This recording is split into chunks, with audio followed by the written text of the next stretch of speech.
Kryeministri i Shqipërisë Edi Rama publikoi këtë të diel ftesën zyrtare të marrë nga kreu i Shtëpisë së Bardhë Donald Trump për të qenë antar themelues në Bordin e Paqes për Gazën.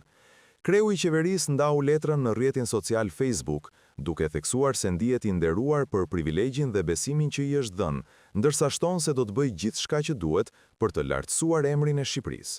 Me nderin e kënaqësinë e ndarjes me ju të letrës që mora dje nga presidenti i Shteteve të Bashkuara Donald Trump, duke ju falënderuar për privilegjin e besimit që më keni dhënë, ju uroj një të diel të qetë, shkruan Ramës, ku u bashkangjitur është edhe ftesa. Është një nder i madh për mua t'ju ftoj ju, si kryeministër i Republikës së Shqipërisë, të më bashkoheni në një përpjekje historike dhe madhështore për forcimin e paqes në lindjen e mesme dhe njëkohësisht të ndërmarrim një qasje të re plot guxim për zgjidhjen e konfliktit global, thuhet ndër të tjera në letrën e presidentit Trump.